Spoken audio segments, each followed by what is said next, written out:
Come on, man. This dude be busting my chops, man. It's the Big Trav and Q Show. They waiting for just another damn podcast. Now let's go. That's right. That's right. It's the Big Trav and Q Show. What's up, Q? What's up, Trav? How you doing, big baby? I'm good, baby. What's been going on with you? Man, I'm so excited, man. I'm ready to be back at it again. You know what I'm saying? It's TGIF in effect. That's right. You it's know what Friday, I'm saying? Man. Ready it's to Friday. get it in. That's right. That's right. It's Friday. We got a full weekend, man. We got a full weekend, guys. That's dope. That's dope. Don't ever play yourself. Don't ever play. So what's we got a full show today, man. Yeah. Well, we didn't always have a full show. It's probably I thought we was gonna run out of stuff yesterday, but we actually got through it and everything went pretty good. So I'm proud of us. What you gonna do? Hit us with the Bill Weathers, just the two of us, you know what I'm saying?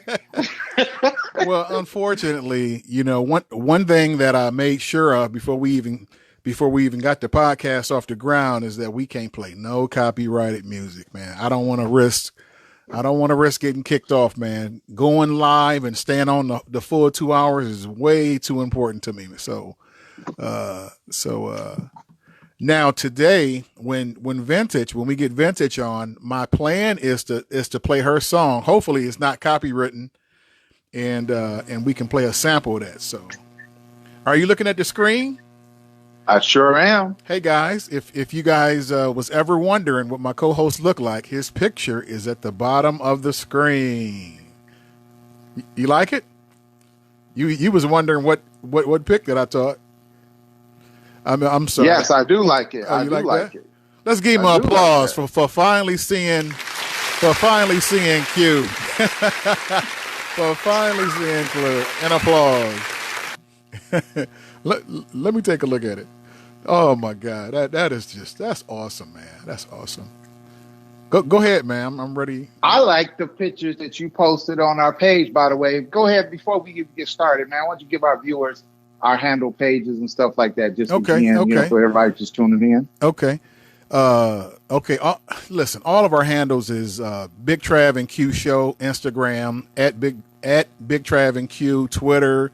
And then we got a Facebook page, Big Trav and Q, and we got the YouTube page. So if you miss any episodes, you can go to YouTube and watch the full episode. So if you doing something and that you ain't supposed to be doing, if you're out in the streets when you ain't supposed to and you missed the show, you can catch it on YouTube.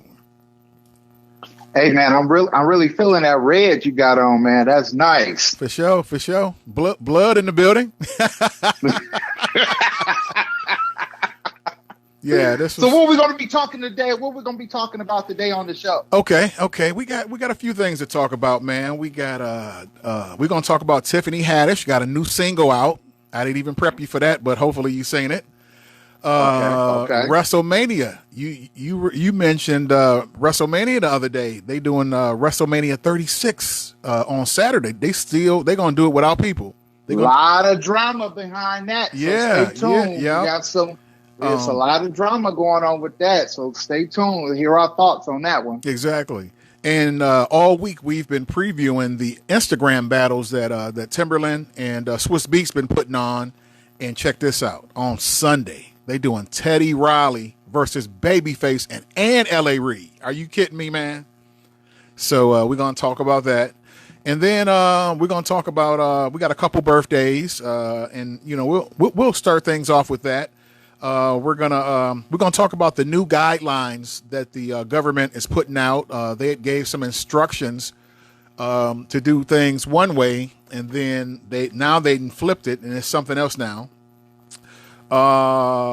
And we're gonna talk about DJ Khaled, Meek Mill, and Jay-Z. They made some major donations to help out with the Corona effort. And then of course, like he just mentioned, Bill Withers passed away, and we'll talk about some more Corona news, and then let's see here, and then I got a couple sound bites, couple funny sound bites. But let's get it started off. Let's recap yesterday's show. So what did you think about yesterday's show? Fantastic as ever, man. Every time I think, we hit a milestone, we just keep going up and up and up. You know what I'm saying? Exactly. I'm actually starting to think that Jefferson song that was made back in the days, was made for me and you modern time. Yeah, that was dope, man.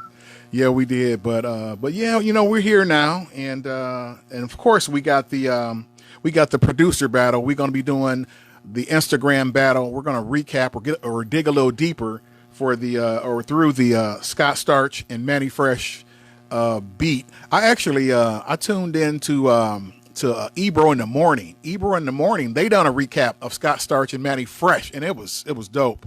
It was dope, and actually they played 3 more Scott Storch songs that I didn't even have. I was like, he done that? I was mad. I was like, listen, man, this boy Scott Storch is a bad boy.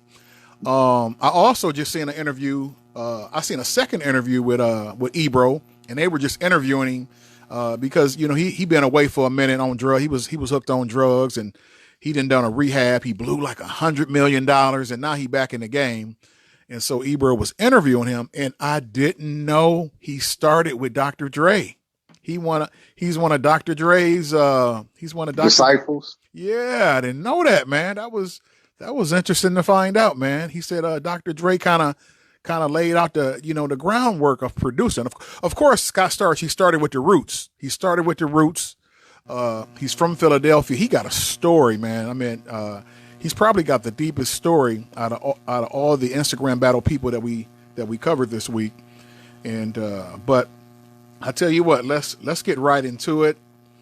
And these net worths are gonna surprise everyone as well. So let's get it started. Okay, Scott Storch. Okay, you know what? Off the top, this battle wasn't even doing, man. I mean, it was cool, but I think this is the most lopsided one that we've done. I thought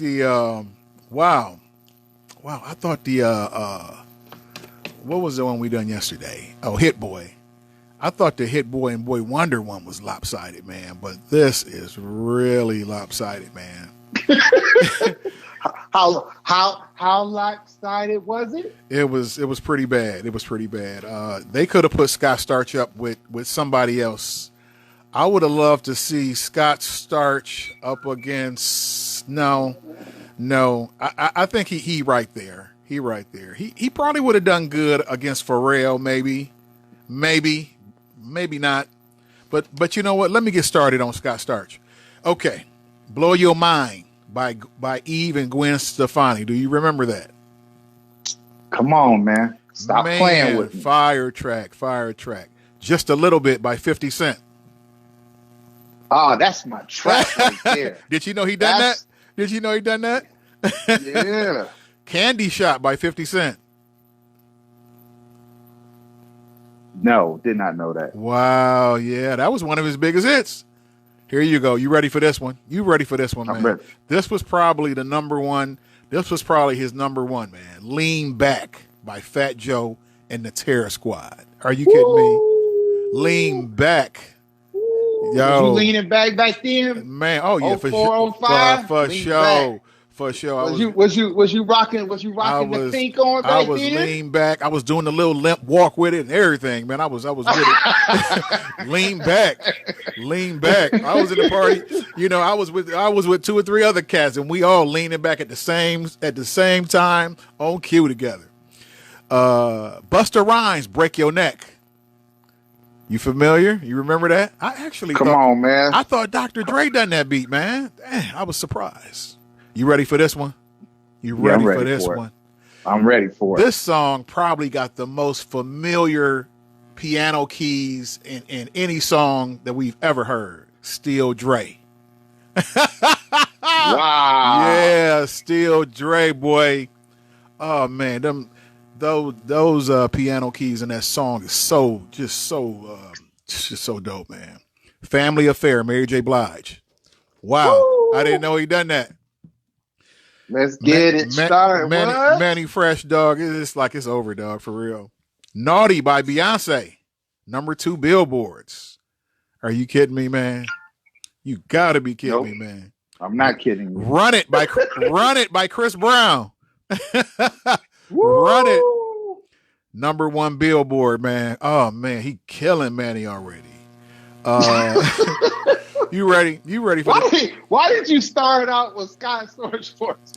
because it's the way I do it. You know, I basically take a sheet of paper, I split it down the middle, Scott on one side, Manny on the other side, and then I go through and I just list their biggest tracks and their and all the information with it.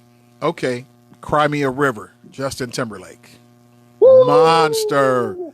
Monster track, man. Monster track. Let Me Love You by Mario. Monster track, man. Lighters Up by Lil' Kim. Yep. Did you like that? Did you play that a lot? Oh yeah. Yeah, still play it, man. Still play it. It still go hard. It got a Jamaican feel to it, man, and oh man, it's dope, man. Still play it. Just when you thought I was done, I get to this next one. Make It Rain. Are you kidding me, man? Come on, man. Scott Storch, man. You gotta be killing me, dog. Now, if you listen to what I said yesterday, I said, arguably, I told you, I said, there was no one that was hotter at that time. No. Go ahead, keep going. Murder, man. Conceited by Remy Ma. Man, Shutterbug by Big Boy. Man, you know what? He done a song called Under Pressure. It was Dr. Dre and Jay-Z. I used to love the song, but it didn't do well. But the beat was hard, man. When you get a chance, go check out Under Pressure by Jay-Z and Dr. Dre, man. It's dope. I remember that song, man. That song used to go hard. Yeah, it did, man. That beat is hard. That beat is hard. And did you remember before you move forward, did you remember when Dr. Dre and LL did their song? Yeah.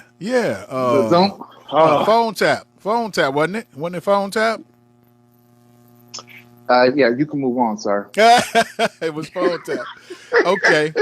You ready? Listen, just when you thought, come on, man, it ain't over, man. We still got heaters, man. Baby Boy by Beyonce and Sean Paul. Are you kidding me, dog? Well. Man, Manny Fresh is taking a beating, dog. Popping Them Things by G Unit. Oh. Woo! Oh. The piano on that too. Oh, that was sick. The piano on that too, man. Scott be murder him on them keys. Are you ready? You ready? I thought I was done with number ones, man. Beyonce. Beyonce, Me, Myself, and I. Manny. I was just listening to that the other day, man. That's still a classic.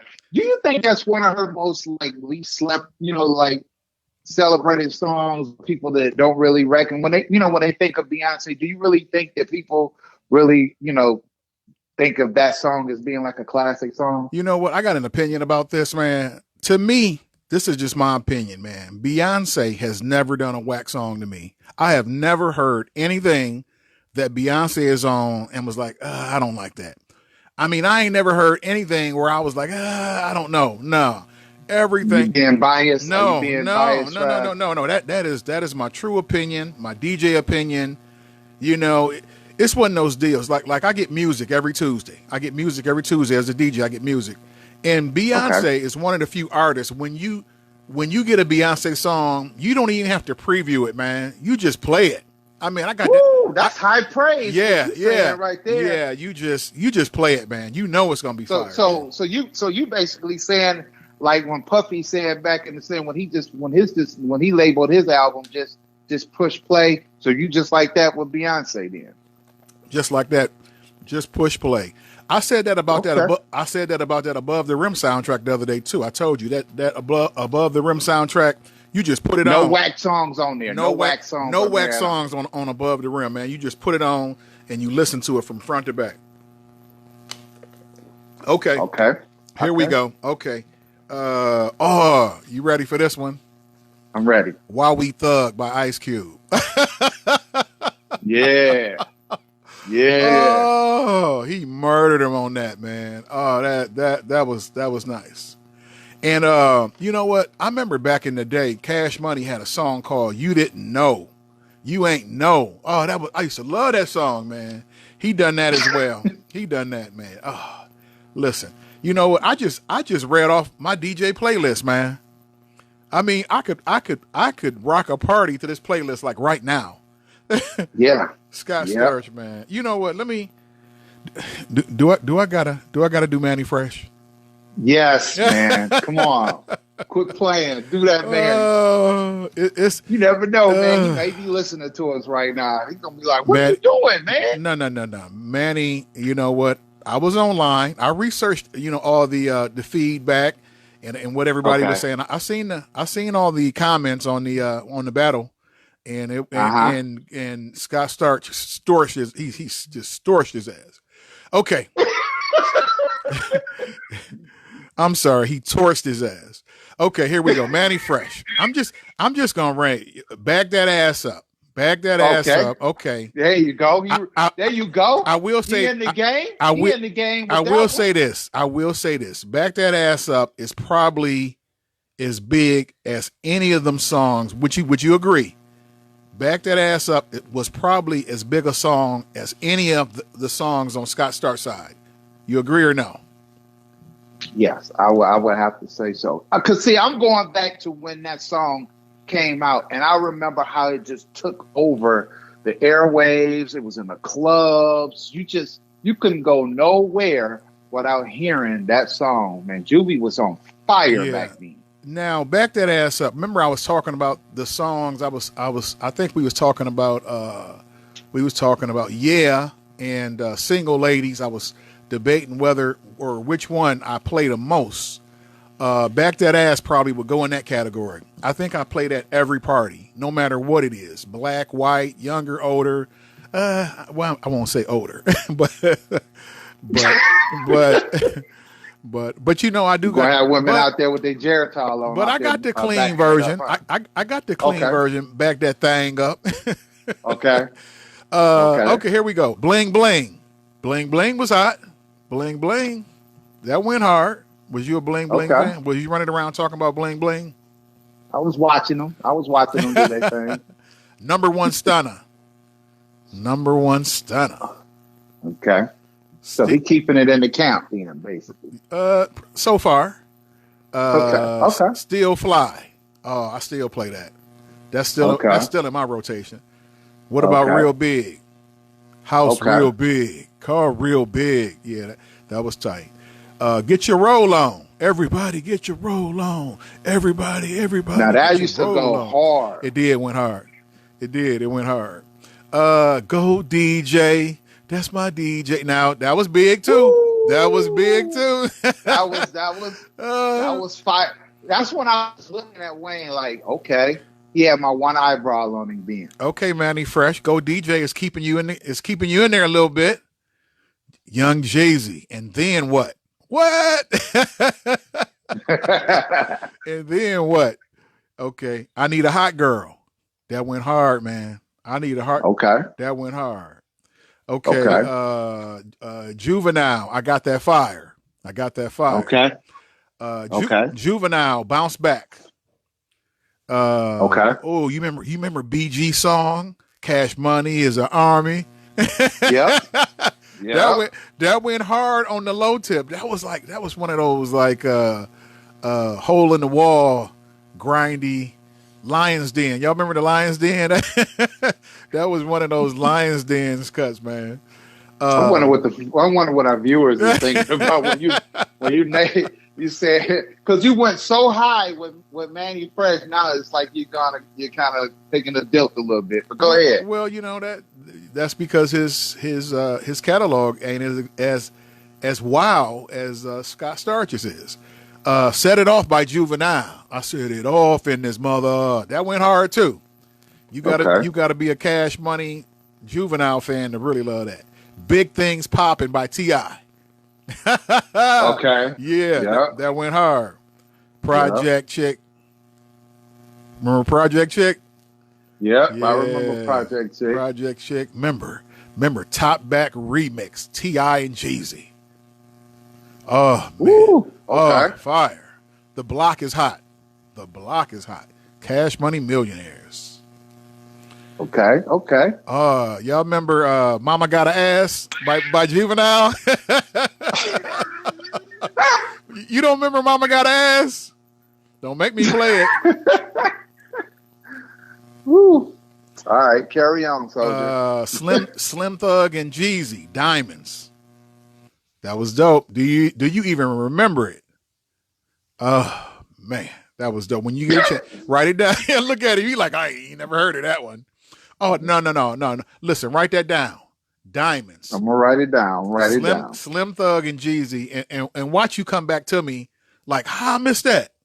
That was a banger. Okay, you ready? Ha by Juvenile.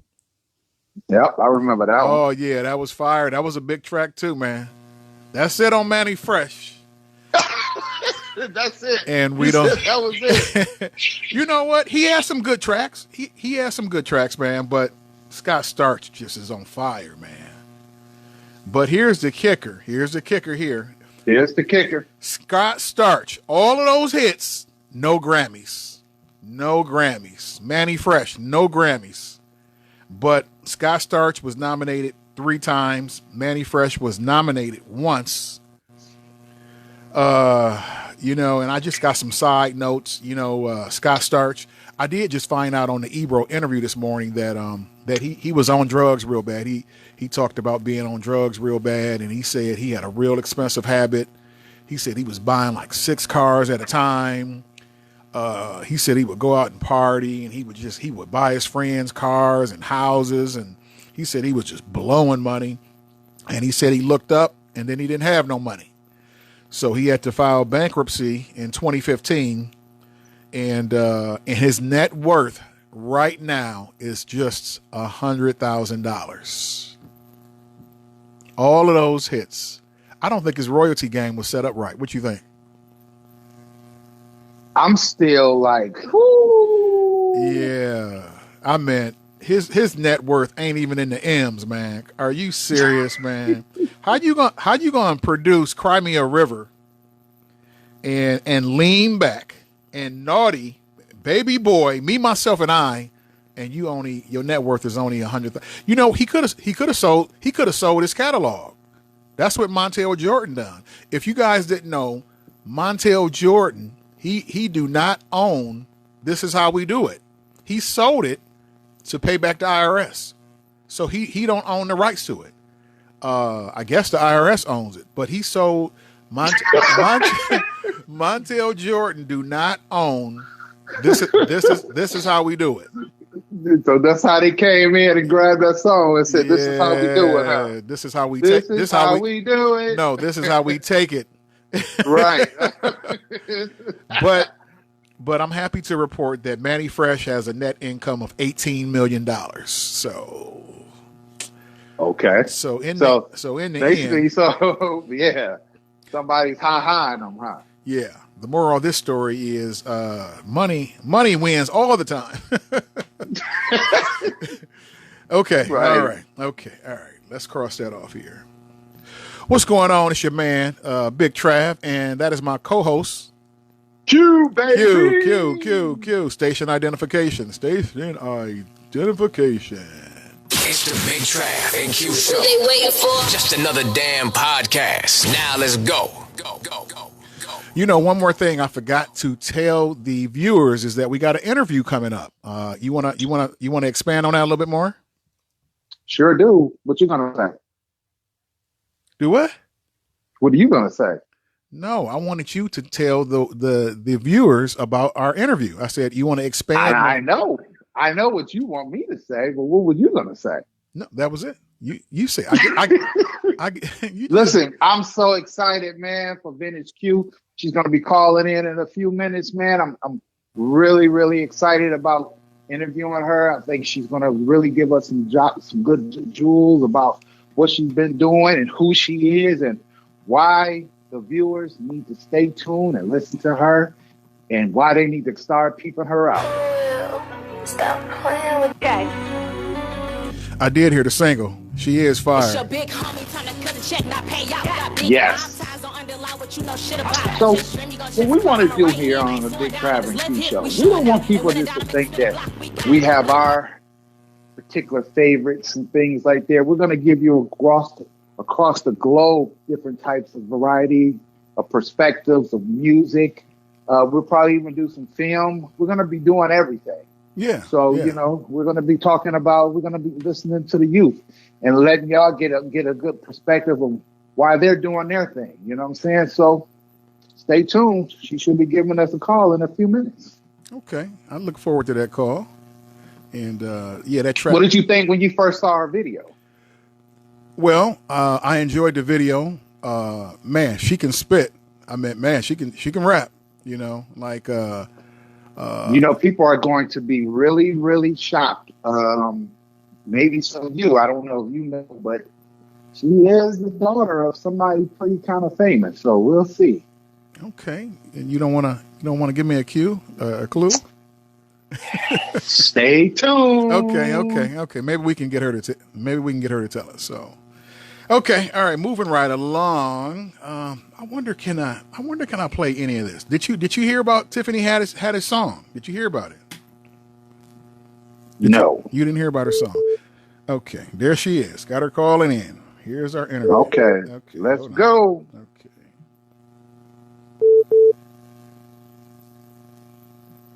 Okay, let me merge it in here. All right, merge it in there. Okay, you there?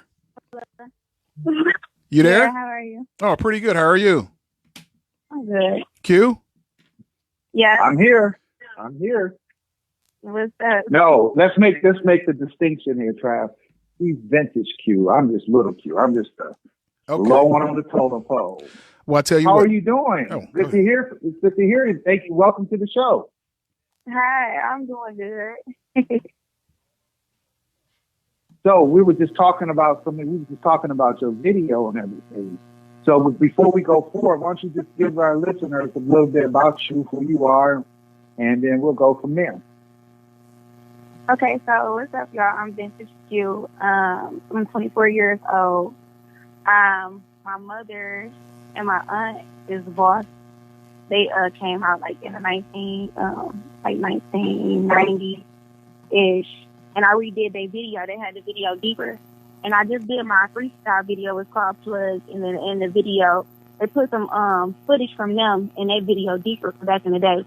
So that's why I did that, and I had like the Dickie fit on and all that. So I kind of recreated the image, and but I'm a versatile artist, hip hop. I sing a little bit for state, like all the time, like that. I'm a whole vibe, so I got different type of vibes. And right now I'm working on my project. Hey, how's it going, So Vin? what do you think, Big Trav? What do you think, Trav? Well, if you give me a chance to start and stop interrupting me. What's up, Vin? This is your boy, Big Trav, in the building. I seen the video. The video is hot, and you can spit, man. How did you, what made you want to get into rapping? So, growing up, I was always around rap. Like I said, my mama, they was on Def Jam. So, when I came out, and she had me, so when I came out to her, I had always been in studios. So, like, even growing up, if we didn't have anything in the house, we definitely had a studio in the basement, in the living room, in the dining room, wherever they could put a studio at and the microphone at. Like, I just was raised around that. So, I did my first song really when I was like 8 years old, and I started writing when I was like 8, just watching my mama write, and it just went from there. Now, are you from Detroit? You live in Detroit? Yeah, I'm from Detroit. Oh, you from Detroit? Okay. What's up, man? Are you friends with? Are you cool with Cash Doll? What you think about Cash Doll? I like Cash Doll. I haven't had a chance to meet her. I know people, like in the city that's around her and been around her. I think she's dope. I like some of her songs for sure. And hopefully in the future I could do a collaboration with Cash Doll for sure. For sure. Now, do you got a project in the work? Are you working on an album right now? I actually just been recording. I'm probably like on song number 20.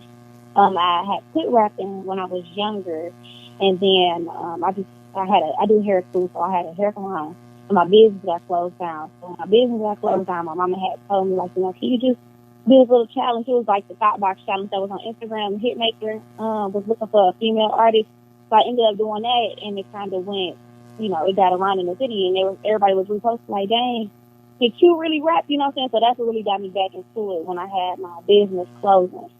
So now I just been literally recording music, and I am trying to pick between songs which song I want to do for my single right now. With the coronavirus and everything going on right now, I don't know if they don't let us out of prison anytime soon, then I'm gonna just drop an EP, and I'm probably get my fans and stuff like that, maybe 5 to 6 songs. And so yeah, I'm trying to pick my single right now.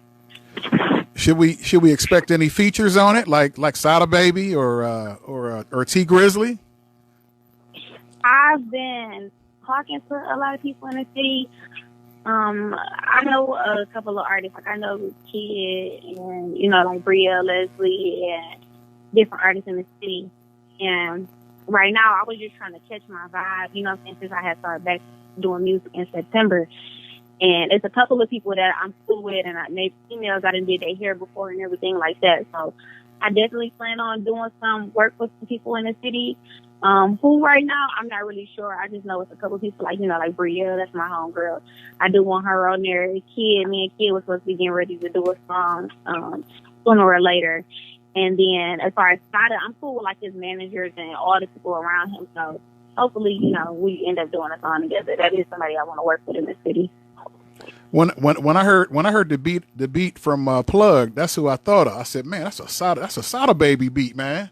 It's a Sada Baby type beat. Yeah, it was a YouTube beat, and it's called Sada Baby type beat. So okay.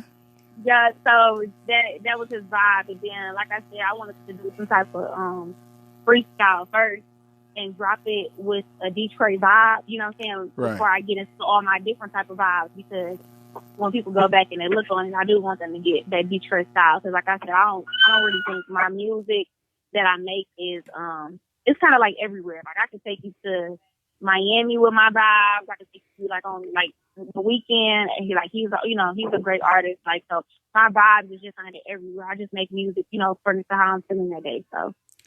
Yeah. I got a question for you too. What's going on? Do you know what's going on with Dej Loaf? I used to love Dej Loaf, man. It seemed like she didn't fell off, man. What's going on with her? You have any idea? And no, I have no idea what's going on with her, but I really like her. Too. I do too. I love her voice. Yes, I love her voice. And she had that song, You, Me, and Hennessy. I really like that. Like, just her whole vibe is so good. I have no idea what's going on with her. I don't know if she's like modeling now, but I definitely want her to drop some more music. Oh yeah, that'll be dope. Wouldn't it be dope to do a project with her, huh? It would be, yes. It would be, actually, yes. Q, you think you can make that happen? Well,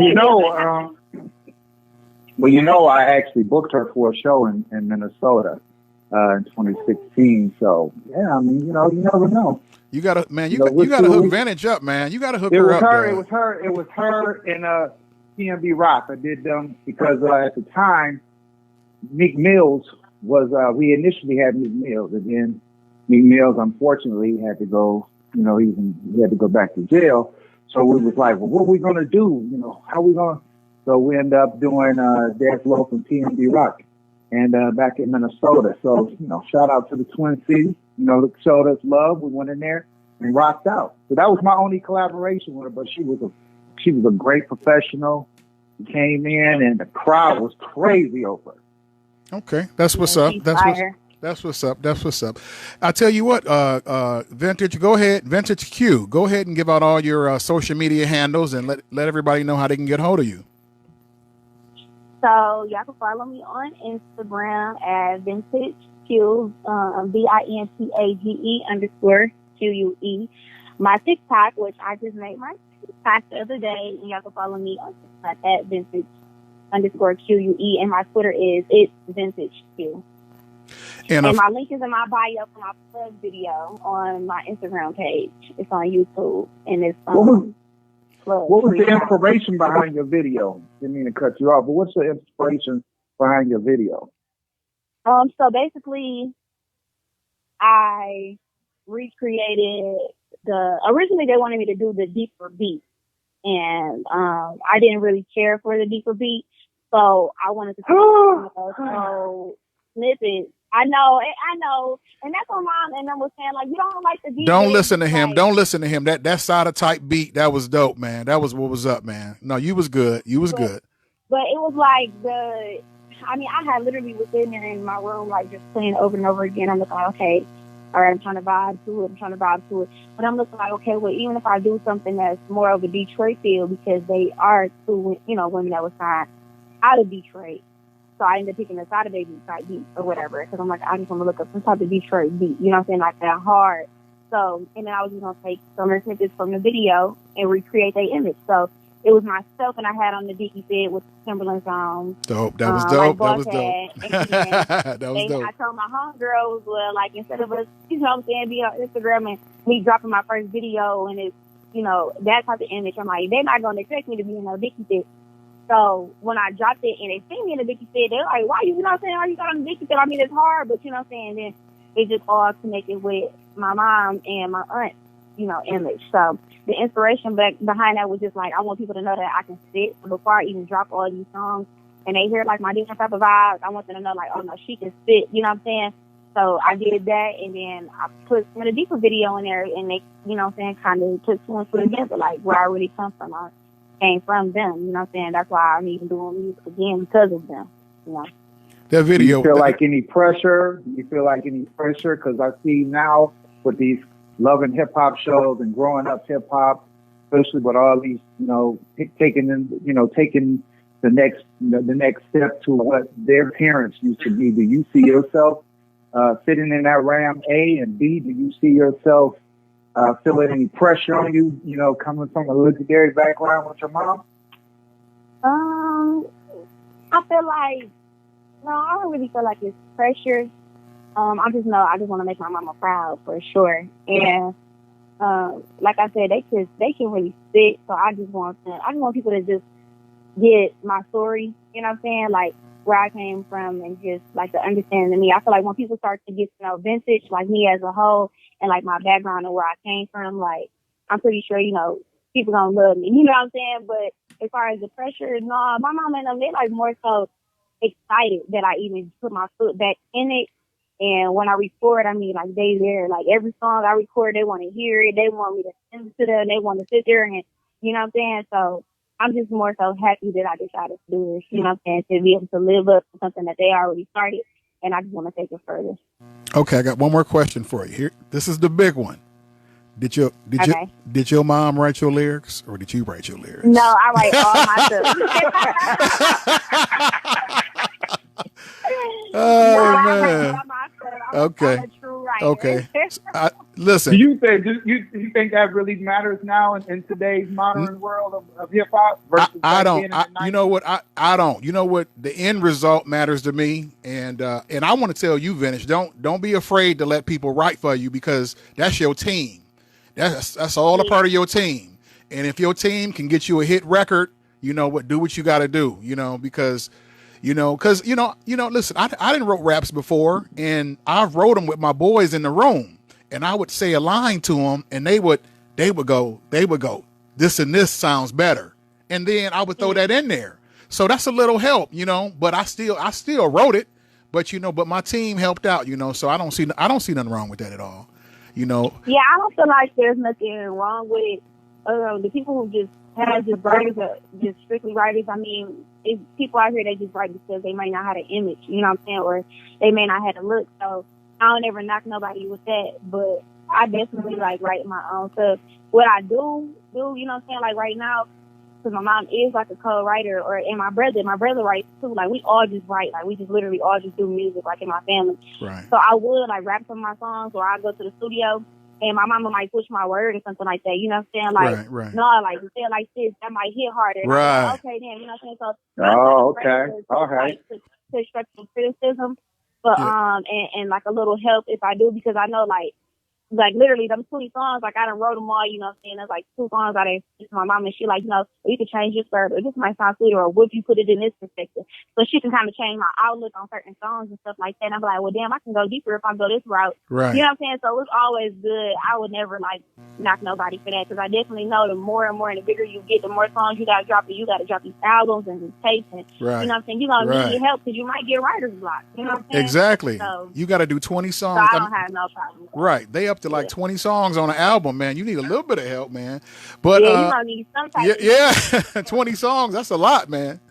But anyway, so what type of stage show do you have? You know, that's really big for a person like me, especially who do shows and stuff like that a lot.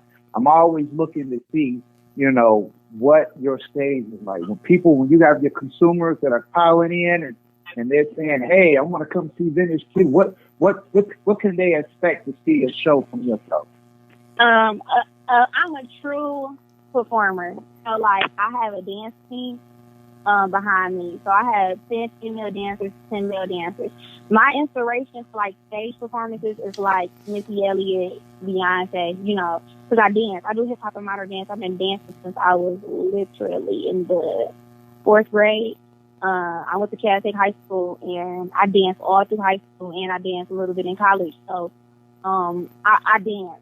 So like that's why the people that see in the plug video, it's like I'm sitting and I'm just going, but like once it happens to like me as an artist and I start dropping like all my songs, like I dance. Like my next video and the singles that I'm debating between, I have my dancers like making a choreo. So I need like a little headset microphone, because I'm gonna be, you know, tearing it up on stage. So yeah, I dance and all that. That's dope, because Meg Thee Stallion, she danced and she got dancers, and that makes her video so dope, man, so dope.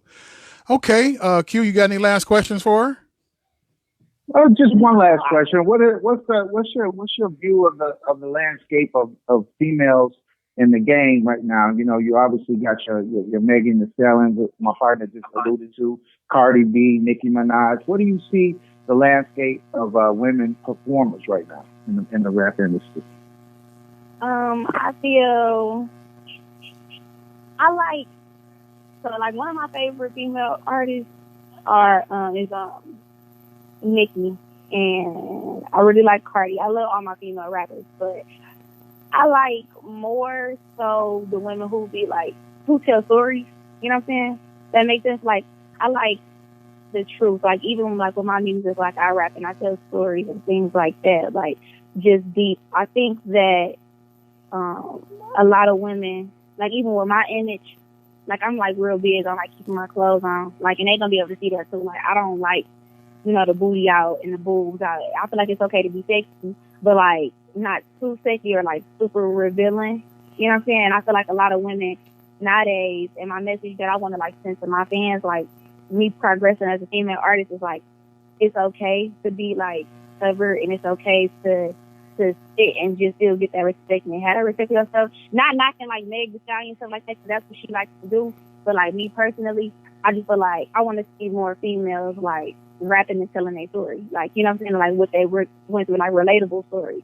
And I just feel like it's kind of missing a little bit when it comes to females, because it's so really guys want to see what they got, you know what I'm saying, they butt and stuff like that. And like one of my favorite artists is Nicki, because she was still sexy, but she was still thin, and she was so versatile. You know what I'm saying? And I love that about her. So I think your mom back in the days was really, I mean, you talking about lyrically, I mean, Boss was phenomenal. I think this was me speaking personally. I think she's arguably one of the most slept over MCs in the game, period. You know, especially, you know, with the things that she did back then. Because you talking about Breed, Aaliyah, and Boss at the time in Detroit. Those were the three catalysts. No one was hotter than them three at the time. So that's just my personal opinion of it. Okay. Yeah. Okay. I was a big Breed fan. Well, okay. Vintage Q, thank you for joining us today. We had a blast. Guys, we'll post all her contact information on all our social media outlets. Her picture is on all our social media outlets. So if you guys want to go check her out, she's a very, very pretty young lady. And I'll post her video as well, and you guys can check out her video. And if you guys, and don't be afraid to come back, Vintage Q. We want to keep us updated on everything that you're doing. You know. I'm not. Y'all I'm ready. So well, that's next good. time we talk, I'm gonna be doing some big things in God's plan, hopefully, you know. So I'm excited. I appreciate y'all for having me on. No problem. It was a joy to have you. Enjoy your day. Okay. Yeah. Bye-bye. Bye-bye. You still there? I'm still here, man. Oh man, she got her head screwed on tight, right? Yes, she does. Yeah. And look at you, man. Yeah. You got your Angela Yee on, boy. You had your questions all thought out, put together. I was like, look at Trav. Yeah. No, I didn't write any of that down. That was just all off the dome. No, I was really interested in her. I seen her video. Then you sent me her picture. She was pretty. I mean, she got all the elements that it take to make it in the industry, you know, and you know what, it's dope to see a pretty woman that can spit. You know what I'm saying? Now, from a DJ's perspective, how would you think her song would really ignite a club? You know what I'm gonna do with that song? I actually got like a T Grizzly. I got like a Detroit playlist. You know, because Toledo, they love T Grizzly, they love Sada Baby. You know, so I'm gonna throw her video in that mix, and when I do like a Detroit set, or when I go Sada Baby, I'm gonna throw that in the mix. And that track, that is. I love that whoever the guy that produced Sada Baby, I love his style of DJing, man. I love it. And that beat is like a Sada Baby type beat, and it was dope. You know, and when it came on, I was like, oh shit. And then she started spitting. And then I was like, man, she was connecting the lines, man. It's hard to flow from one bar into the next, man. And her mom then helped her figure it out. So yeah, it seems like they're well groomed her and they're getting her ready for the game. I'm looking forward to seeing her on stage. She ready to go. I'm a stickler about stage. I love to see performance. She ready to go. I want to see how she grabs that stage, man. Exactly. Okay. All right. I got some advice for her too. Well, you know what? She could Manny Fresh or Scott Storch. I mean, she probably do good with any one of those guys. I was about to make a joke about Scott Storch beating down Manny, but I think either producer could make her a good beat. So. Yeah, but Manny's probably eating a little bit better though. Manny probably will fit her a little bit better. Okay. All right. Rolling right along. Man, it's going pretty fast today. I know. Yeah, man, it's Friday, man. You know what? Today is Friday. You know what I'm gonna do today? I'm gonna get my Henny. I ain't had no Henny in a minute. I'm gonna get my Henny out. I'm gonna get my cigars out. I'm gonna get my smoke on today, man. So what? check my Facebook page, man. You're gonna see me rolling up a fatty and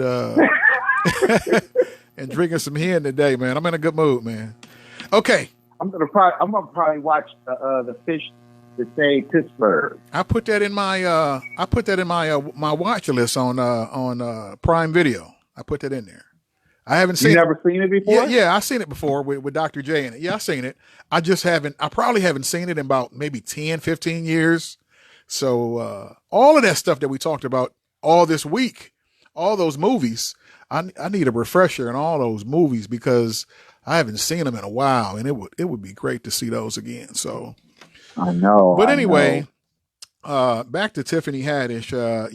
Tiffany Haddish released a single today, and the single is called "Come and Get Your Baby Daddy." And you know what? Because of the copyright situation with Facebook, if I play it, they could kick us off. So I tell you what, play a snippet. No. I don't want to risk it. And then we'll lose this whole thing. And then, I won't. I don't want nobody to miss nothing. So I don't want nobody to miss after Wednesday. Our viewers love you, man. Yeah. They love how clear and transparent. You know what I'm saying? He's like, no. We don't want to lose this. After Wednesday, dog, I'm not chancing anything. But anyway,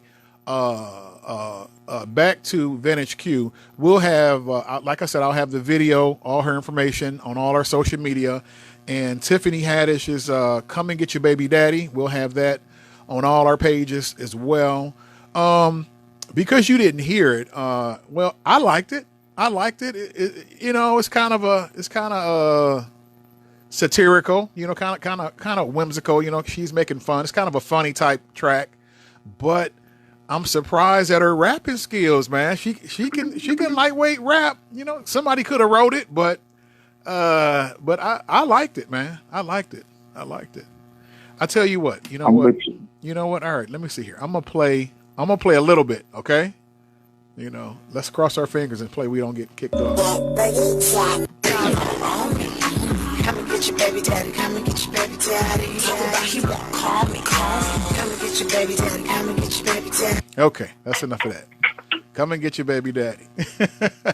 So check it out. If you guys didn't see it, like I said, I'll put it on all our pages, and you guys can check it out. So Tiffany Haddish, what do you think about Tiffany Haddish being in the music industry?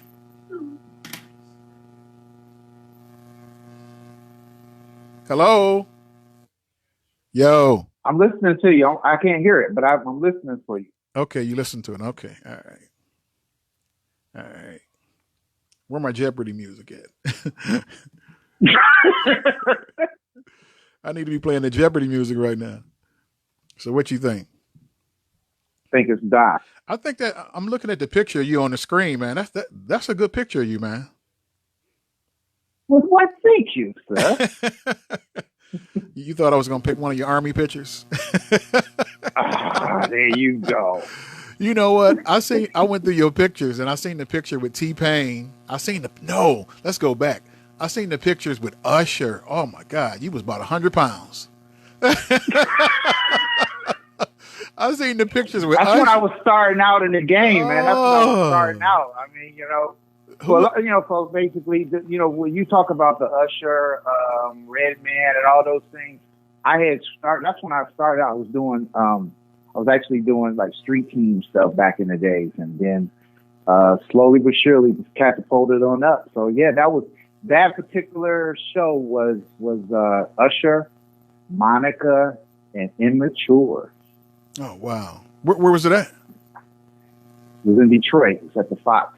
Oh, and I remember the women was going crazy over Immature. Yeah, Immature was hot at the time. Yeah. You would have thought they were the Jacksons at that time. Oh yeah. I remember they was going hard, man. Okay.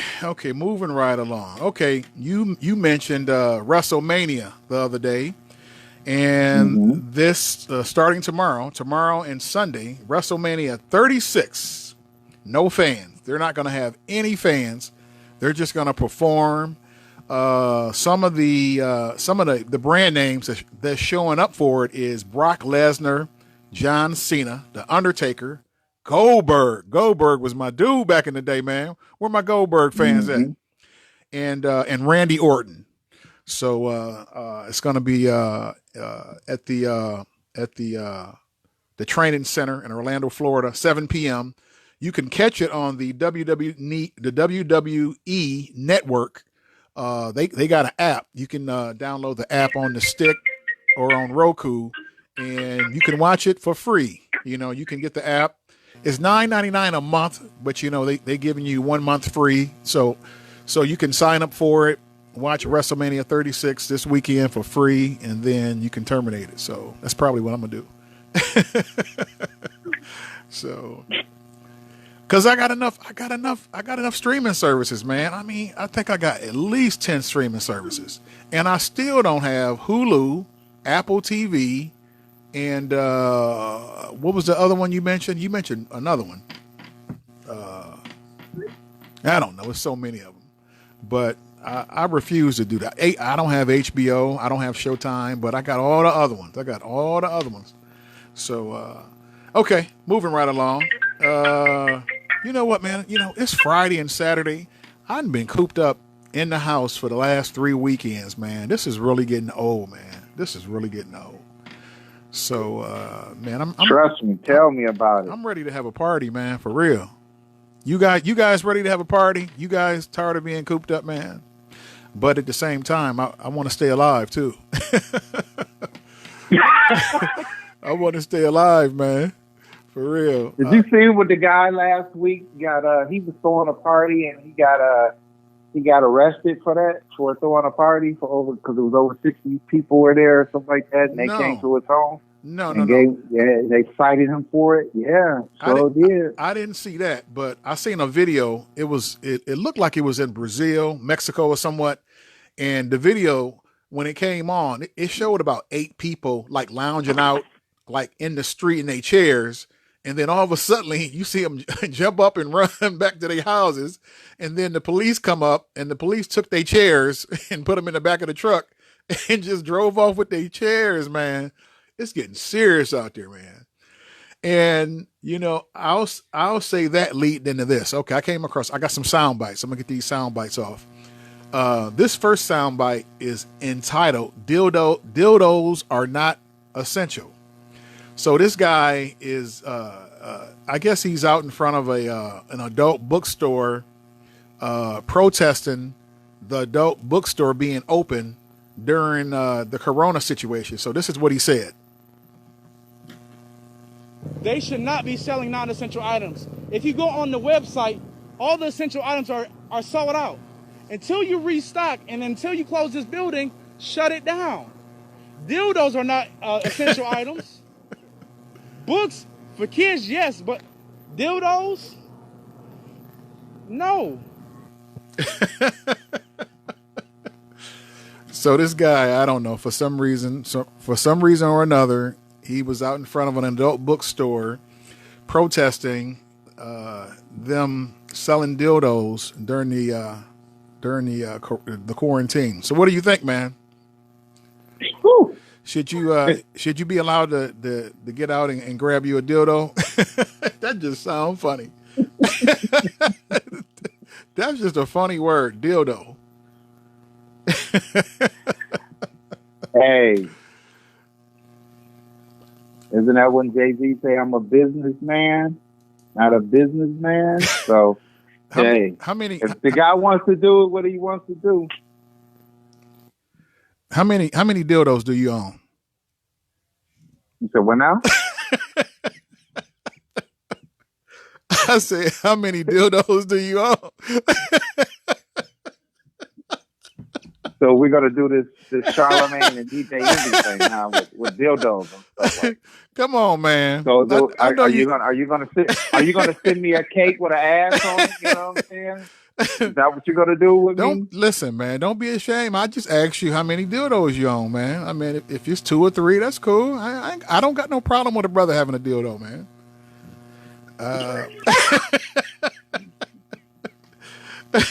Okay. Anyway, let's move on because there might be some kids listening. Okay. Okay. What else I got? Okay. I got something else for you. Okay. Now we've been playing all these sound clips of these parents, right. Of their kids are getting on their nerves. And so I came across this video and all these kids are crying. Apparently, one of the little boys or the boys, they got his mom's cell phone out and they was looking at like dirty stuff on the mom's phone. And I'll get into the rest of it after I play the clip. So here we go. All right. Who did it? No, I was about to fall asleep, Mommy. And I was about to fall asleep. All of y'all are lying. No, I'm not lying. I was about to fall asleep. And then I didn't mess with your phone. I was just going to my room because Aliana think that I was going to mess with your stuff. But I wasn't. I was going to watch a kids movie. But you was everything. No. I didn't even tell you the truth.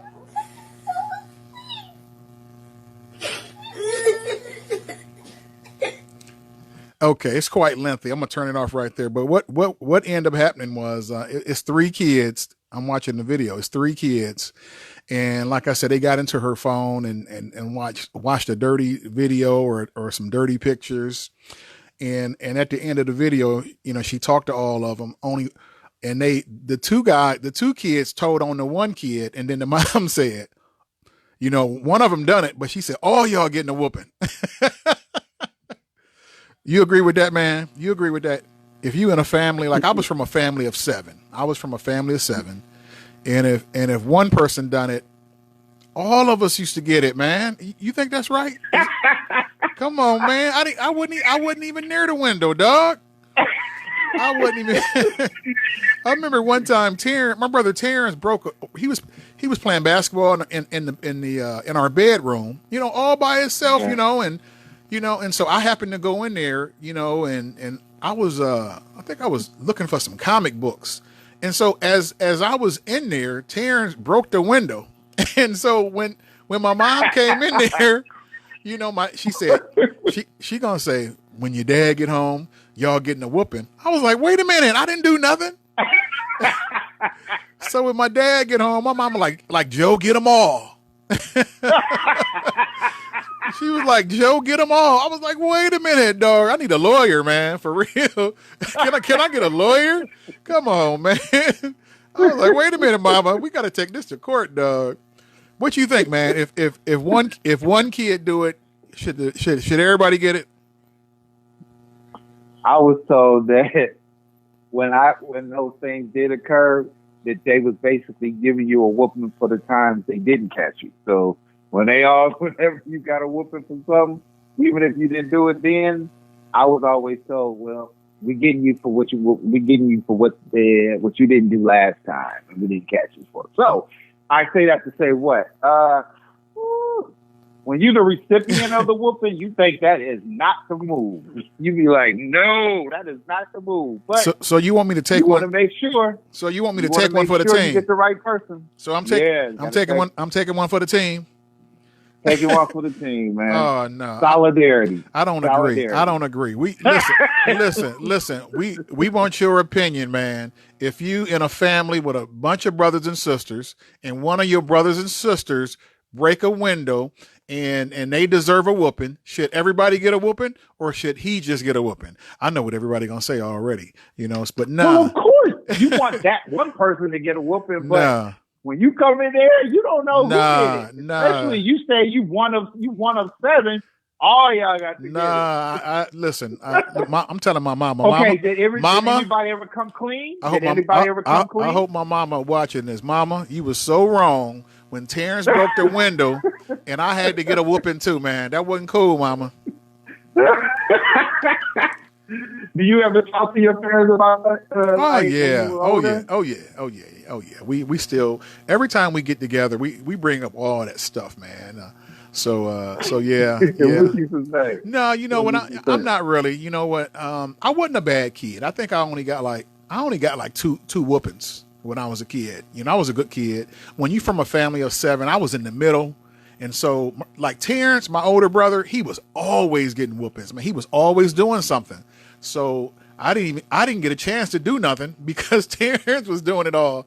So I only got two. I only got 2 whoopings. I only got 2 whoopings. I do.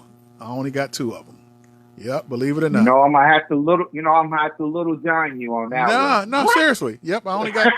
I mean, I'm from a family of 7, and I was the middle one. So it was Anthony is above me, Jonette is above me, Mark is above me, and Terrence is above me. So you got 3 older kids, you know, getting in trouble, and then after me was my brother Dave, rest in peace, and then my youngest brother Josh. So we were young, you know, and I think my mom and my dad split up when I was in 3rd grade. So, you know, all the whoopings that came, I mean, I was only, when they split, I was only, 3rd grade. How old are you in 3rd grade? Maybe, let me see, 7, 8. So yeah, so up to 7, yeah, only 2 whoopings. Because you're not talking about the repeat offenders, right? No. Because after my mom and dad split, I didn't get a whooping after that. I never got a whooping after that because my mom didn't whoop us, and so I was when my mom and dad split, I was only like 7. So yep, up until that point, I only had 2 whoopings. So, and then I didn't whoop my kids either. I didn't whoop my kids. You know, I would make them run laps you know. So I would, but I never like got a belt or a track out on them or nothing like that, you know. I mean, I was they played sports, so I coached them in track and football and basketball. They would just well, my daughter Sierra, she was you know, she didn't give me a lot of trouble. She didn't give me any trouble at all. I don't think I didn't ever whoop Sierra, you know, but my son Sean, I got after him a lot because of grades. Because of grades. Yeah, because of grades. No, I didn't whoop. I never whoop my girls. I got 3 daughters. I never whooped my girls, but my son, we always got into it because of his grades. So, you know, and so me and him would, it would always be like laps or something like that, or he couldn't play his video game or something like that. So, but they turned out to be good kids. I'm blessed. So thank you, Jesus. So. Do you think grounding today is good versus back then when we were coming up? Well, I think the situation with all these movements and children's services and social media, all the kids got phones. It makes it hard. It seemed like the kids know their rights. You know, I mean, you would threaten your kid. You know, it seemed like it. Yeah, well, they do know their rights. You know, I work with. I hear the. I come across a lot of moms working on a school bus, and you can't do that. You can't threaten your kids. I mean, I hear the kids be like, they be on the bus like, I call children's services on my mom. You know what I'm saying? They actually be saying that, and I think a lot of kids. Wow. I think a lot of kids are aware of that. You know, social media. Kids can look up everything nowadays. You know. And so kids know their rights. They know what parents can't do. They know what parents can get in trouble for. And these kids are smart, man. I mean, you would tell a kid, I'm going to whoop your ass when I get home. And then they'll tell you right back, I'm going to call children's services when your ass get home. You know? So, yeah, these kids are smart, man. I wonder when Will Smith, when he was disciplining his kids, I wonder did they ever used to be like, Dad. But I thought that parents don't understand. You know what I'm saying? You know what I'm saying? I'm about to. Because he had that song out back then. I'm about to Little John your ass. What? I'm a little. What? I mean, come on, man. If you make an iconic song like that, and then you call yourself trying to come in a room with a belt and come out, you want to be a disciplinarian. You know, I could just hear the song being played. Wait a minute, Dad, hold on. And you play. I thought you understood. Right. You're gonna understand this damn. You're gonna understand this damn belt. Right. You're gonna understand that damn belt. That's what you're gonna understand. Okay. Or somebody going to jail. Nah. Listen, this ain't the era to be whooping kids. You better take their PlayStation away from them. Tell them they can't go to practice. You know, you can't whoop nowadays. You can't. Whooping ain't the way to go.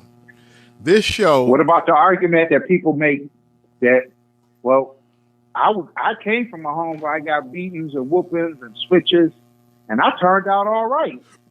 What about that argument? Little John. What?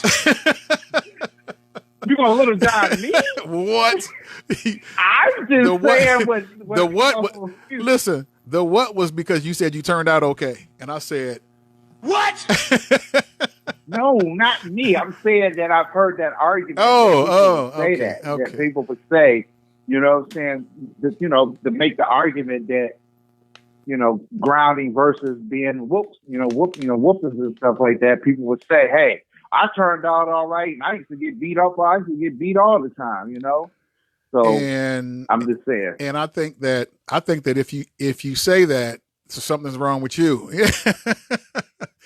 You know what? You know, honestly, for me, that's the guy that got whooped because. No, whooping just ain't the way to go. You know, what they say. They say spirit of ride, something. How it go? Spare the ride, the child, something to that. Yes, I don't know. If you know the saying, comment it in the post and to remind us of what it is. Save the ride, spare the child. I don't know what the hell it go, but I don't. Anyway, you know what? This is what I will say. To each their own. I don't advocate it. It ain't the way to go. You know, don't. People might think just because I only got 2 whoopings, I feel that way. but that's not it. I just been working with kids my whole life, and it ain't. I think when you whoop a kid, I think that you think such a sentimental guy. Trav. No. I think that when you whoop a kid, you think it make you feel better at the time, but it really destroys the kid. It destroys the kid. It makes the kid scared of you. It's all bad. I think that it's too many possible repercussions or effects on the kid later on in life for whooping them. And I think that whooping a kid, it makes you feel good at the time, but you really doing more. I think you doing more damage to the kid. So no, I think that you should come up with another solution to discipline your kid. I think they cell phones. I think taking a cell phone is like getting a whooping, and I think that taking a cell phone will do far more damage than I think that'll get them to understand what you don't want them to do more than giving them a whooping. Just take their cell phone. They cannot live without their cell phones. What do you say? I say that you have some kids that I believe there's 3 types of people in the world. Those who learn by just watching other people. I believe there's those who learn the hard way, meaning they can say, hey, I hear what you're saying, I see what you're doing, but I'm still going to do what I'm going to do. Having said that, it depends on the situation and how they go, but I just know certain people that came up, they just didn't want to listen to somebody, sit them down and talk to them and say, hey, what you're doing is wrong, blah, blah, blah. They went out there and they did it. You had to grab their belt sometimes to show them that but then they would say, the old cliche, they will always say, Trav, this is going to hurt me more than it hurts you. That just sounds so corny. But anyway, that sounds corny. You never used that? You never used that before? No. I wasn't that cheesy. No, like I said, I had good kids. My kids was good. I didn't have to do that. Like I said, I never whooped my girls ever, but my son, I used to be his track coach, and when he, I used to make him do, part of our track practice, we used to do maybe 4 200s, and so I would just add another 200, he would be dead tired. And so I would just add another 200 on there, I mean, I don't know, I didn't think it was harmful, but, so I think I knocked out 2 stones.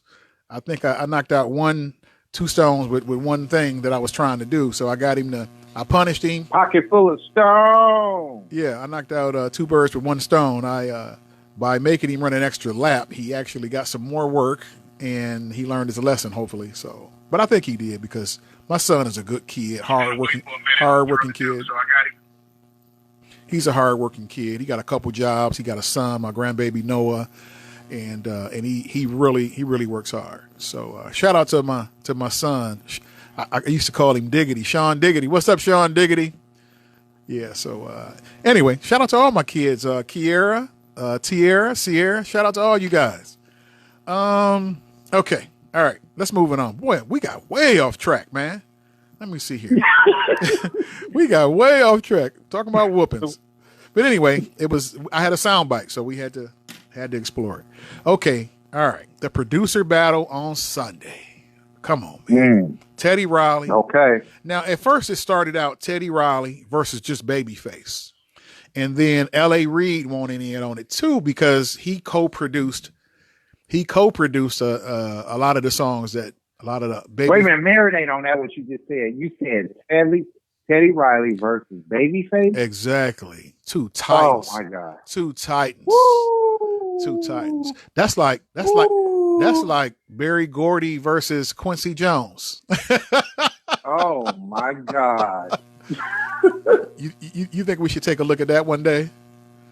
Yeah. Barry Gordy versus Quincy Jones. I think Quincy Jones are smashing. But anyway. Okay, early returns. Teddy Riley versus Babyface and L.A. Reid.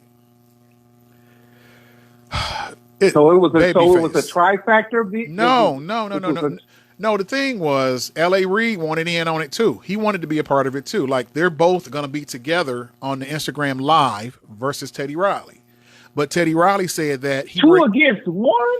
Well, they were a lot of Babyface's songs. If there's anybody that can weather that storm, it's Teddy Riley. He had some bangers. Yeah. Banger. Yeah. But I think.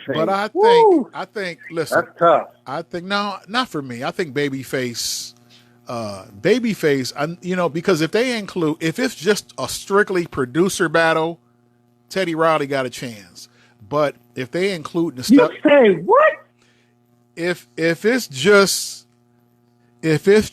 a making a beat battle, Teddy Riley got a chance. But if they just talking straight projects that Babyface has written, because Teddy Riley wasn't a writer like Babyface was. Babyface wrote a lot of hits. So if they're just how do you know that he wasn't a writer like Babyface? Because he's not known for being a writer. That doesn't mean that doesn't. This is just off. This is just off my basic knowledge. Right. That's what I was about to say. I think you need to do your homework on Teddy Riley, man. No, well, listen, we both don't know. I mean, we're both preliminary with this. Now let me ask. Well, okay, Mr. Know-It-All, can you name one song that Teddy Riley wrote besides "Let's Chill"? Okay, exactly. God, are you serious? Exactly. No, what song do you think he wrote with Bobby Brown? He wrote the song. Okay, I was unaware of that. But that's what I'm trying to say. Babyface. I think you need to do your homework, man. Listen, I think you need to do your homework on Teddy Riley. Well, that's the whole point. Joe, we got to do it. I mean, Keith Sweat. He produced those, man. He didn't write those, man. He produced those. He didn't write those. You need to go back. Okay, we will. We will. That'll probably be our Monday show. That's the whole point of us. There you go. But just the fact that you got them two to go against each other, that's some entertainment, right? That's a lot of eyeballs like that. That's why I brought it up on the show. Because it's worth mentioning. Listen, guys, I had the information on it too. It's going to happen this Sunday at 6 p.m. So if you got WrestleMania on, turn it off because Babyface and L.A. Reid versus Teddy Riley, man, come on, man. I think that's gonna break the Instagram record.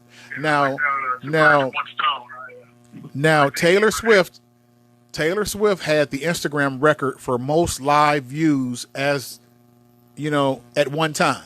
Then D Nice broke it, and then Tory Lanez and Drake broke it just the other day. And I think that Teddy Riley versus L.A. Reid and Babyface on Sunday, I think that's gonna break Tory Lanez and Drake's record. I believe it is, man. It's on a Sunday too. Ain't nobody doing shit anyway. But so I think they're gonna tune in, and that's gonna be a good look, man.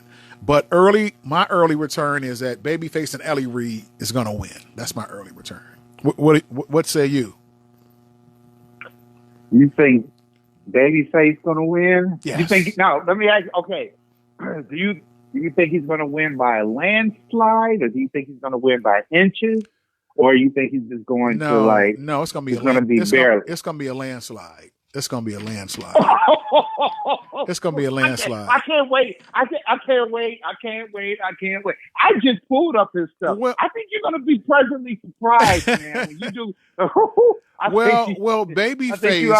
Babyface was more diverse. Well, and then you got, it's Teddy welcomed both of them with him. So it's L.A. Reid and Babyface, man. So Teddy Riley allowed that. So, oh my God. So you know what? I think that the Michael Jackson stuff is going to keep Teddy Riley in the game. The Bobby Brown stuff will keep him in the game. I think that his own stuff is going to keep him in the game.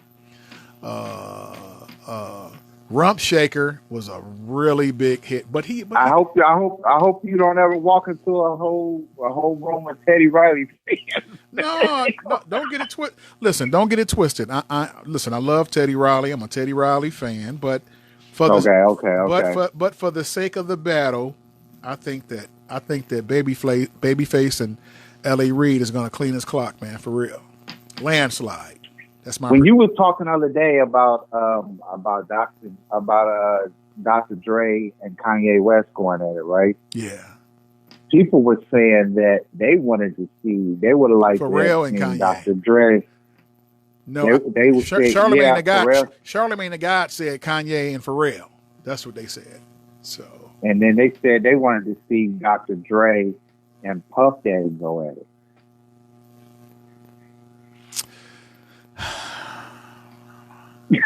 What's wrong with that? I don't know. I don't know how to feel about that. You think that's you don't think that's juicy on the bone? You know what? Yeah, I think I'm just gonna say yes, because if I say what I really feel, you're gonna crucify me. Oh my God! So I'm gonna leave that. You ain't never been one to be shy about how you feel. Now's the time. You know what? Let's talk about that another day, because if I give you my true feelings on that, we'll be here another hour. But anyway, okay. I tell you how I feel about Dr. Dre versus P. Diddy. Yeah, right. On Monday. Okay. All right. So you saying you didn't give me your prediction? Who do you think? Okay, let me answer your question. God. Woo, that's tough. That's probably one of the toughest ones, man, that you didn't. I could see the ladies, man. Baby say, okay, all right. You're gonna swing. You know what? Nope. I'm gonna have the courage in my convictions, and I'm gonna stick it out with Teddy Riley, even though my heart is. Okay, so let me write that down. So you're gonna say Babyface, and I'm gonna go Teddy Riley. Okay, let me write that down. That's a good dialogue. That's a good dialogue. You want to put a wager on it? You want to wager something? Let's just do $1. Let's just do $1, just for the sake of it. and when I win, I want my damn dollar when I see you, for real. That could. Why do you think Charlemagne wants Pharrell and Kanye to go at each other? No, I was watching the Breakfast Club on YouTube today, and they were talking about this. They were talking about Teddy Riley and Babyface and L.A. Reid, and Charlemagne just blurted out. He said, "You know who I would like to see?" He was like, Kanye versus Pharrell. And when he said it, I was like, that would break Instagram. That would shut down Instagram. That would shut down Instagram. But you really think so, though? Yeah, shut it down? Yeah, it'll shut it down. It'll shut it down. You know how many fans Kanye West got, man. Kanye West got, everybody loved Kanye West, man. So I think that'll shut it down. I don't think Kanye would do it. It seemed like Kanye West is in a religious space right now, and it looks like, or seems like, he's tuning everything out. So I don't know. He probably, I don't think he's in that space right now. So I don't think he would do it right now. But I still would love to see it, though. I would love to see it. So okay, moving right along. Happy birthday to Marvin Gaye. Marvin Gaye would have been 81 today, man. Wow. And today's Eddie Murphy birthday as well. Eddie Murphy, baby. Talk about Marvin Gaye for a minute. What did Marvin Gaye mean for you? I mean, one of the most soulfulest brothers you could have ever thought. You know what I'm saying? It is so crazy when you're coming up, you have a different view of them until when you become your own adult, hear their story, the tragic ends and things of that matter, and you'd be like, how did they take time to really, really craft these masterpiece songs and stuff like that? Or did they really ever see these songs as being classics like we see them today? You understand what I'm saying? It's right. I've always wondered that thought process. But me independently, I think Marvin Gaye he's just, I mean, what's going on is got to be one of the most all-time favorites. you know what I'm saying, up there with feel good music? Well, for me, when I grew up, my mom and my granny, like growing up at my house, we played music all of the time, and Marvin Gaye was in regular rotation in my crib. And, the cool part is that I grew up on that. And then as I became a DJ, every time I hear any Marvin Gaye song or the ones I heard growing up, it makes me think about when I was a kid, so it's a cool factor for me with Marvin Gaye, kind of like what happened with Carl Carlton. Like I said, I grew up listening to that, and then I got it, and then I became a DJ, and then I played it all of the time, and then I finally met him, and it just blew my mind. And for Marvin Gaye, it's the same, pretty much the same situation. I heard it, I heard it all growing up, and then as a DJ, every time I play. I think Carl would be a great interview, man. Now that you brought that up, I think Carl would be great. Carl Carlton to interview. Yeah, I think that would be a great interview. What you think? You think you can make it happen? I'm just asking. Can you make it happen?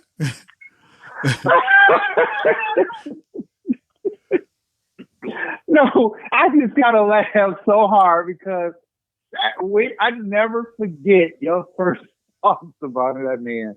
I just can't, man. That was oh my gosh. Well, go ahead, carry on. Anyway, I think you told that story. We only been on the air 6 days, and you've told that story twice. That's your third time telling it. But anyway. Okay. Hey, I can't help it if you got so many highlights. Man. You got some highlights. And our debate history, you got some highlights, man. and that's why we're doing a podcast, right? Because the big Trav and Q show. That's right. We listen, just to remind everybody. Jermaine Dupri get into it? Is Jermaine Dupri going up against anybody? Has he thought about getting into the fray? I seen him. He's been posting. He's been promoting all the battles, but no one has stepped up to him yet. Yeah, I think. I wouldn't want to go against him. You know what I would love to see? I would love to see Jermaine Dupri versus Scott Storch. Oh man, that would have been more of a. He would have been more of a formidable. Yeah, I don't know who could win that one. I don't know who could win that. Jermaine Dupri is he's got it. I mean, classics, man. I mean, come on. One of your favorites. Let me ask you a question. You think Jermaine Dupri could battle Dre? Dr. Dre? Yeah. Yes, I do. I think so too. I think so too. Yeah, when it comes to those caliber people that I think he can get in the ring. Now some of these younger producers, I would be the one thing about the music business, it's like being rappers, the confidence they got. Hey man, I can get in the ring. I think I can knock out such and such. I think I can do this with that person. You know what I'm saying? So I say that to say what? I think that if there's anybody that can get in that ring with Dr. Dre, I think Jermaine Dupri. I think so people too. Sleep on. I think people sleep on the accolades that guy has done. You know what I'm saying? No. I'm a big Jermaine Dupri fan, and I'm aware of this catalog. I probably more than any other producer, man. I'm a big Jermaine Dupri fan. I love Jermaine Dupri. I think that would be a good matchup. I think that's a fair matchup. I met Jermaine one time. I think that Jermaine could go up against. He probably could go up against everybody except Teddy Riley and Babyface. He probably could go up against everybody. Stop it. If he could go up against Dr. Dre, he could go up against. Now, I thought you was going to say like a Quincy Jones or somebody, but he could go up against them. Jermaine got hit, man. Yeah, no. I'm lobbying for Jermaine. I'm on Jermaine's side. I'm thinking that he could hold his own against anybody. Really, I'm on Jermaine. Hey, I'm shocked nobody stepped up to the plate. Hey, check this out. I'm on the Facebook Live, and J Rock said, "What's up? What's up, Jay? What's up, J Rock? My favorite. What's up, J Rock, baby? That's my favorite. That's my favorite DJ, man. That's my favorite DJ for real. What's up, Robert Taylor? Robert Taylor said, "What's good? What's up, Ro Daniels?" He said, "Fuck a whooping." He said, "You ever get a 15 size shoe thrown at your head?" Ro, you crazy, baby. You crazy. I see you, Alvin. Alvin said, all Beyonce music is not fire. Stop it. Listen, that's bias coming from Alvin, because Alvin is a big Steeler fan and I'm a Cowboy fan, and we go at it all of the time. So if I say stop, he gonna say go. If I say up, he gonna say down. That's how Cowboy and Steeler fans go at it, man. Man, you must listen to a lot of Beyonce if you know that all her music ain't fire. You listen to a lot of Beyonce. Man.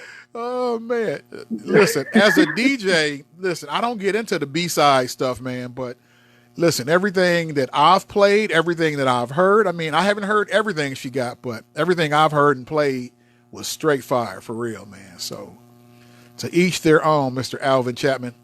Shout out to Alvin and his wife Tanya, man. Me and Tanya, we classmates from, like I always say, the best damn high school in the world, Macomber Whitney. Somebody out there going, that's why they closed down. Hey, don't you want to revisit Wednesday with Sunday, how she's been doing well with those masks she came on the show? Well, go ahead. You brought it up, so go ahead and expand on it a little bit more. I mean, not to say we're not saying that we had anything to do with it whatsoever, but what we're saying is that when she did reveal those masks that she went on, I don't know if they're limited edition pieces, but she's got some masks that she's been promoting on her pages, and got a call today and was told that they sold out. Yeah, that's what you said. Yeah, they sold out. Have you seen the masks? They dope, man. They black, they rhinestoned out. So if you wanna be quarantined and out and about shopping in style, hit up our girl. That's what I told him earlier. I said, if there's anybody that can make a stylish thing in this type of situation, I said, I could have never imagined anybody doing that. You know what? I'm going to put it another way. If you want to risk your life in style, hit up my girl, Sunshine the Diva, and grab you one of her blinged out Divas and Diamonds face mask. And she did say she had the best mask. I think the M95 or something like that. That's supposed to be the most filtrated mask. So all her social media and contact info is in her picture on all our social media pages. So if you want one of those blinged out M95 mask, hit her up. You can reach her at those social media handles on all our social media pages. So Trav, I'm getting some text messages about you and this Babyface and Teddy Riley. People are like throwing songs at me, talking about, he don't know about this song he produced. I said, wow. I'm gonna hold off and let you go ahead and do your discovery. Are they lighting you up or they lighting me up? You. Oh, you the one that was saying. Listen, I'm just going. Listen, I'm just going on my basic knowledge of both of the guys.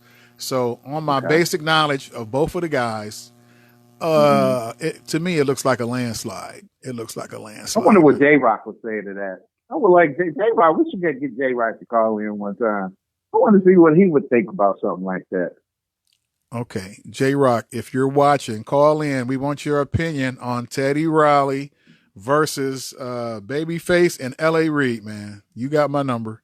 Hit me up. We'll throw you on the air and we'll get your opinion. So we'll see. Don't you got some sound bites for the audience? Do I got what? Don't you got some sound bites you want to play for the audience? I already played all of them. I played all of them. Oh, I thought you had another one. No. I got more stuff to talk about. You know, we was just sort of freestyling for a minute there. Okay. Okay. The next thing is they have changed the quarantine guidelines. When all this coronavirus or COVID-19 stuff started, they were telling everybody don't run out and get masks. They were saying that the masks are only for the healthcare workers and for people that had the coronavirus. They have reversed course, and now they're telling everybody to, if you have to get out and go somewhere, they want you to have on a face mask or get something to cover your face. They said anything will help. They said a turtleneck. They said a bandana. They said any of that. You know, they are recommending that everybody, if you got to get out in this, they want your mouth and your nose to be covered. So they have changed the guidelines for face masks and covering your face. So now, when I was listening to Dr. Drew and Dr. Oz, they were saying that they prefer you to get the seal type of mask, the mask that people will wear, like in the special forces and military, where you seal your face and it's, you know, you have the visible, but you can seal it up. And if you have the tube that's inside, they were saying that because it's an aerial infection, and when you have those type of masks, it can actually land. I learned so much about this stuff. They say it can actually land on you and be sitting on your body for like about 2 or 3 hours before you can be able to come in contact with it. Yeah, I also had heard that it stays in the air. It could stay in the air for at least a half an hour, which means that somebody could cough it or sneeze it in the air and you could walk into it. And when I spoke to my nurse friend, she said they used to have to spray the room before they actually go in to see the patient. Because they have to disinfect the room before they can actually enter the room. Well, and I was doing that with my packages. Like when I ordered this podcast equipment, every package that I got, I mean, it was probably maybe 4 or 5 packages over several days. And every time UPS or FedEx dropped off a package, man, I let it sit on the porch for maybe a half an hour. And then I took me or my wife, we went out there and we sprayed the box outside first. And then we brought it in. And then and I seen Dr. Oz said that he was asked, how do you handle like packages that you get? He said, bring the package in. He said, open it and then wash your hands. And he said, you should be okay. So we would I sprayed the box down. And then I opened the box, and once I opened the box, I washed my hands, and then after I washed my hands, I came back and then took out whatever that was in it, and then I thought I was okay. I thought, so far so good. I haven't started coughing yet, or sneezing, so far so good. One more thing that I got to report on the coronavirus is that planet-wide, we are up to 1 million cases. 1 million cases worldwide. 1 million. Not deaths, just cases. 1 million cases worldwide. So sound like some BDP right there. Worldwide. Okay, I'll take that. Okay, Bill Withers. Let's talk about Bill Withers. He passed away today. I'm only familiar with one song. And that's ain't no sunshine. Are you familiar with any other songs? Just the two of us, man. Are you serious? Yeah. Are you serious? Yeah. You gonna really tell our listeners you only know one song? And come on, the classic "Lean on Me." That was Bill Withers. Are you serious? Oh man, I let my DJ fraternity down with that one, man. But I can honestly say I haven't played a Bill Withers track, just the two of us. Yeah, man, Will Smith. If you say just the two of us nowadays, they'll say Will Smith made that. No, it's not as hot as the original. I know. Will Smith. It's good. It's dope. Yeah. I'm not taking away from it, but it's not a classic piece like Bill Withers. I mean, 3 songs like that. Oh, and then use me before you use me. Come on, man. Bill Withers, 1 song. Yeah, I slept on Bill Withers. I slept on him. Just the two. Listen, it's like you slept. You had your pillow on and air muffs and everything. Listen, just the two of us and Ain't No Sunshine. That's it, dog. That's the only ones I know. But no, this is not gonna make me go listen to more. No, I'm good. Well, hey, listen, rest in peace to Bill Withers and prayers to his family. I'm pretty sure he had a successful during this time. Yeah. I didn't get the details on what exact. Oh, it was complications from the COVID-19. That's what it was. It was complicated. Oh my gosh. Yep, that's what it was. So, okay. Did you see what was going on in the news about MC8? Yeah, I seen his post. But he just, only thing the post said was pray for me. I just assumed that maybe he had contracted the coronavirus. Is he doing okay now?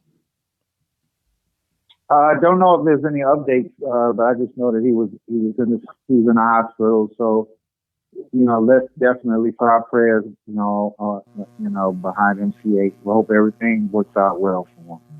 Yeah, same here. Okay, all right. Okay, I got some miscellaneous stuff. Like when I'm grabbing content for the show, I always grab too much. So that I didn't do that yesterday, but I grabbed a lot of stuff today. So what we're going to play now, we're going to play One Gotta Go. That's what we're going to play right now. One Gotta Go. We're going to play One Gotta Go with these 3 movies. Okay. And I'm giving you Jason Lyrics, Love Jones. Okay. Jason Lyrics, Love Jones, and Poetic Justice. One Gotta Go. One Gotta Go. One gotta Oh go. my gosh. I think I'm gonna have to Come on, man. This is easy. I'm probably gonna have to go. How you gonna say that? Okay. I tell you what. Let's flip it. Put it in 3-2-1 form. Put it in 3-2-1. Okay. Who's in third place? Okay. Who's in third place? Okay, what's my choices again? Jason's Lyrics, Love Jones, and Poetic Justice. Okay. I'm gonna have to go in third place. Love Jones first. Third place? No, go backwards. 3-2-1. Don't be messing. Jason's Lyrics. Okay. Jason's Lyrics, Poetic Justice, and Love Jones. I agree. That's my same order too. Okay. Obviously Love Jones is the Titan. And yeah, Jason Lyrics, it just had a bunch of stars in it. It wasn't a good script. It wasn't written well. Tretch. But brother, that scene with Jada yeah. Like I said, it just had stars in it. Boheme. I know too many people were kept turning on that movie for that particular scene. So you mean that's what's saving grace. You mean Harry Butt, Alan Payne? Remember that love scene in the field? Everybody was talking about how hairy that nigga butt was. Oh, Harry Butt. Oh, hairy butt ass nigga.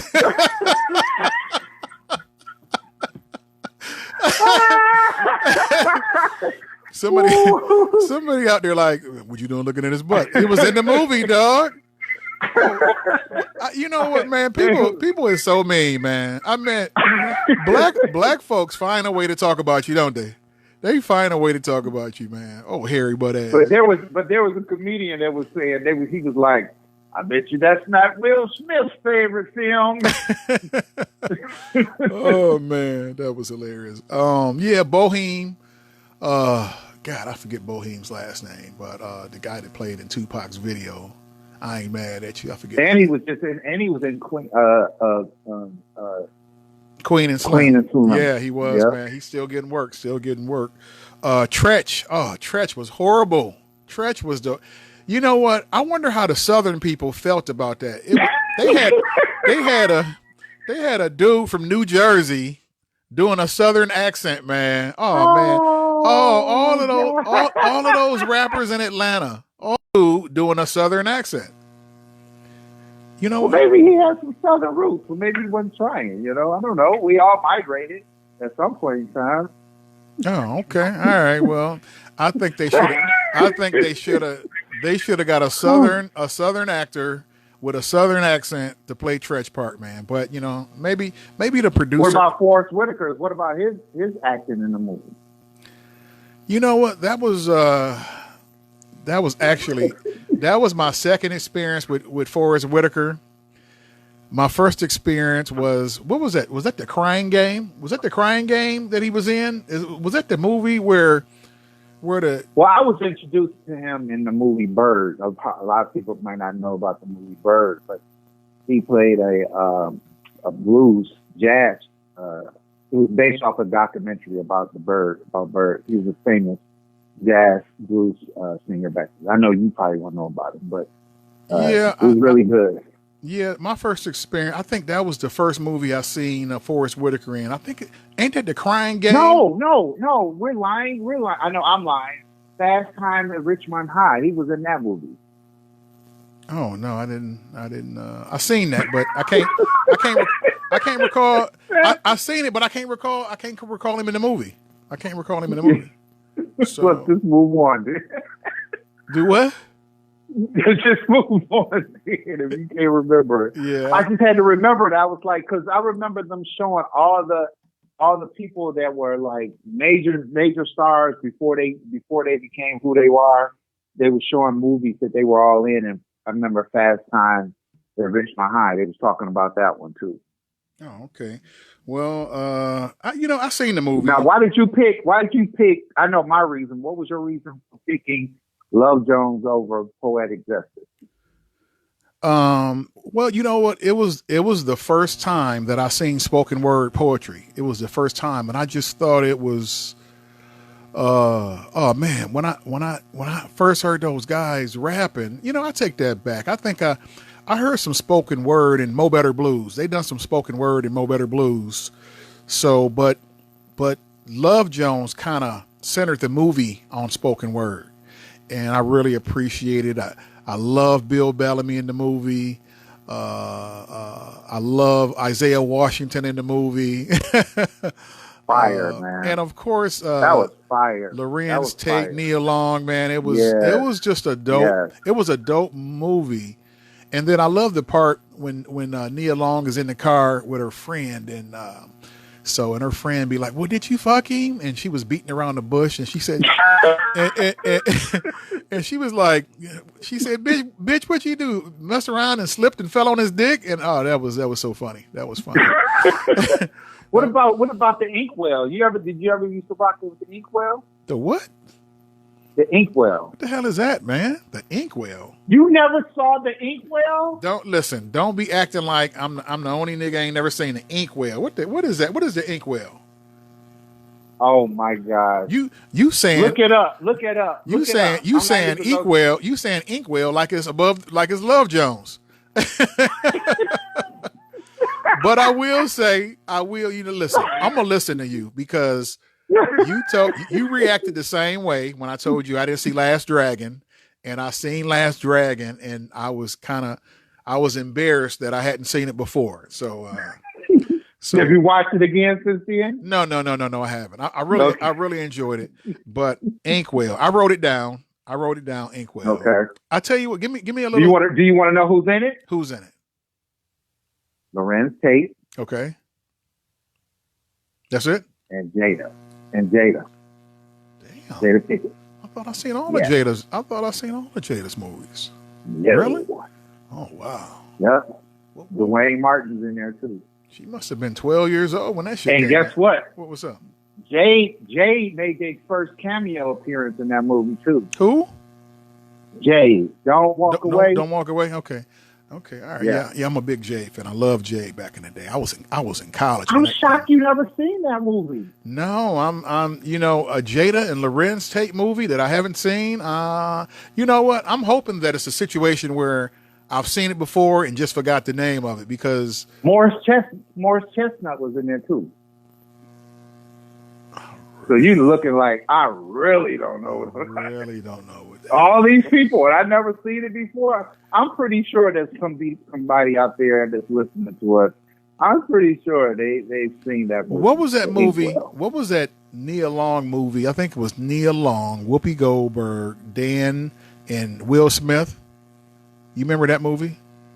Yes, I do remember. Okay. Yep, when she was looking for her mom. Yeah, I forget. Yep. I forget. You know what? And Ted Danson. Danson. No, she was looking for her dad, and he was wasn't he a car salesman or something like that? Yeah. Oh man, that movie had me dying laughing. That was a funny movie. Yeah, that was pretty good. That was pretty good. Okay. Okay. Love Jones. Yeah. Poetic Justice. You know what?